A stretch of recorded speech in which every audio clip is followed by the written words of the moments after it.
c'est le matin et je commence déjà avec ma caméra. Tu commences déjà. Et tu sais pourquoi je l'ai allumé? Parce que c'est le départ. Ouais, ça y est, il prépare ses affaires.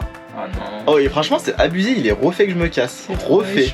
Mais ça fait plusieurs jours qu'il est pas du tout que je me casse. Mais pas bon. du tout. Je suis dévasté. Et son comportement, bah. Regardez ouais. cette tête triste. Cette tête très triste. Regarde, je recule. Je recule en même temps que t'avances. Je recule. Triste. Je recule encore. Ce sera le gros nez. Là. On a acheté quelques petits beignets, enfin on est en train d'acheter des beignets dans une petite boutique typique. Allez, on a nos beignets, direction la plage. C'est la dernière journée de Cliff, alors aujourd'hui, on passe la journée ensemble. Notre première étape fut les beignets, et maintenant, c'est la plage. À ce sujet, il y a beaucoup de théories sur Cliff, alias Edwin. Mais c'est qui, Edwin? Enfin Cliff. Alors déjà, c'est pas le frère de Sally, et c'est pas non plus mon pote. Cliff, c'est mon frère. Soit, pas un frère de sang, mais un frère de cœur. Et on se connaît, et on se supporte depuis la maternelle, c'est pour vous dire. On vient d'aller se baigner et là on marche un peu parce qu'ils ont fait une grande passerelle en fait pour marcher le long de la plage. Et j'ai oublié de dire qu'ici c'est une plage pour les chiens. Donc en fait vous pouvez venir avec votre chien et vous baigner avec lui. Donc je trouve ça vraiment top qu'ils aient aménagé un coin pour une plage à chiens. Tu serais pas des Antilles toi? Eh ouais, je suis entier, ouais. Je l'ai jamais dit, mais je suis entier, ouais. En fait chaque fois que quelqu'un croise Cliff, chaque fois la personne lui dit hey, t'es pas antillais toi? Alors que pas du tout. Quand Cliff est retourné au bateau, moi je vais faire quelques petites courses pour qu'on puisse manger à midi. Alors on a pu réussir à avoir l'eau finalement. En discutant avec les marineros, au début ils nous disaient que c'était impossible de faire les pleins d'eau ici. Parce qu'en fait comme on a un quai gratuit, on n'a aucun service. Donc ils nous disaient qu'il fallait payer la nuit, qui s'élève quand même à 90 balles pour un navire de 10 mètres. Et donc du coup bon, on voulait pas payer ce prix juste pour avoir les pleins d'eau et l'électricité quoi, puisqu'on n'a pas besoin d'électricité nous. Et finalement en discutant avec le club nautique, en allant les voir, ils nous ont fait un prix et on a pu avoir les pleins d'eau pour 15 €. Et vous allez vous dire mais pourquoi ils nous racontent tout ça? Bah déjà parce que ça fait partie de l'histoire du voyage. Comment on fait les pleins d'eau sur un bateau, c'est pas si évident. Et aussi l'autre raison c'est que je m'interroge sur justement la valeur d'un plein d'eau. Alors c'est vrai que je trouve que l'eau c'est très précieux et qu'il faut faire attention à pas trop la consommer.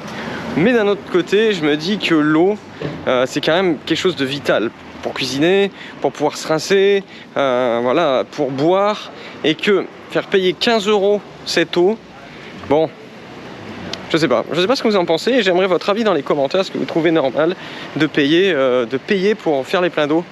Je ne parle pas de laver le bateau, hein. Si vous voulez laver votre bateau, vous payez, ça semble normal, mais là je parle quand même vraiment de consommation, de vie à bord, et voilà, c'était ma question du jour. Ah oui, sachant que nous, on paye 15 balles pour mettre 200 litres d'eau, mais qu'en face de nous, ceux qui ont la place à l'année, lavent leur bateau à grande eau 2 fois par jour.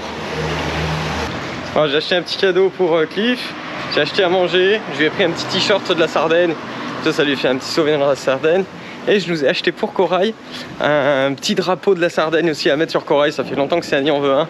Elle me dit ah faudrait qu'on mette un petit drapeau de la Sardaigne, et du coup ça y est on va le mettre. Amour? Oui. Tadam! On va aller le mettre de suite. Peut-être pas de suite, hein. Attends.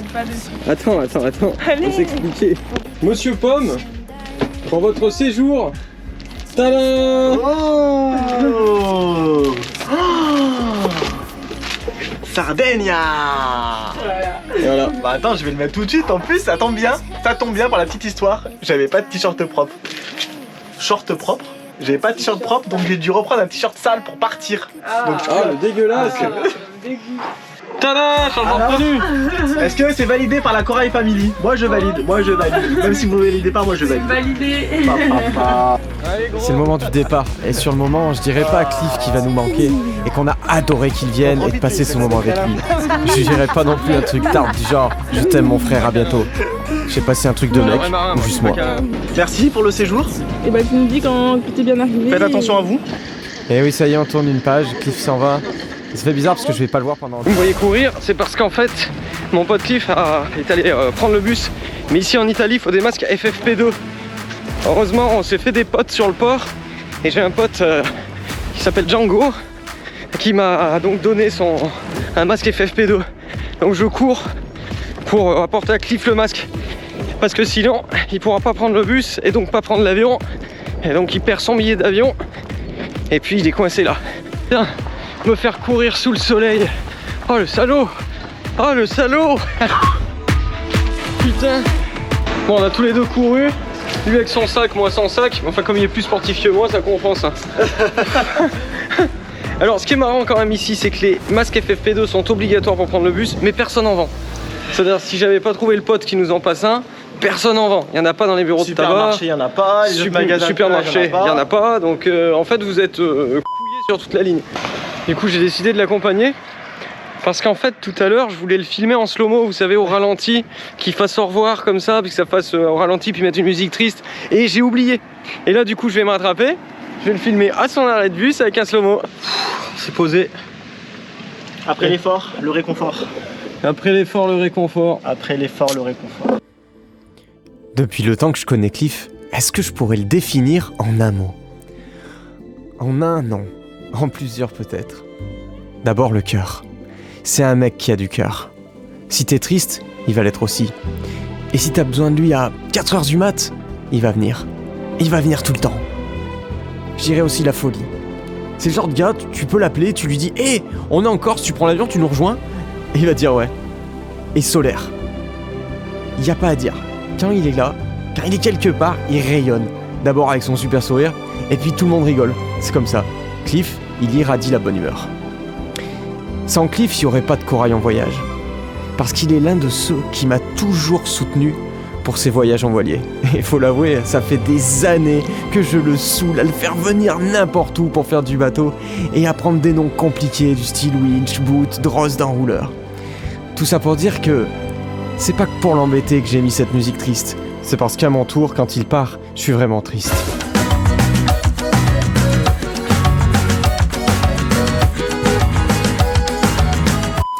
On espère que la vidéo vous a plu. N'hésitez pas à laisser un gros pouce bleu et à vous abonner pour n'en rater aucune autre. Et si vous voulez apprendre à naviguer et à faire du voilier, on a créé une super formation en ligne, des guides et tout récemment un coaching 100% personnalisé. Alors rendez-vous sur notre site internet www.voiliercorail.com.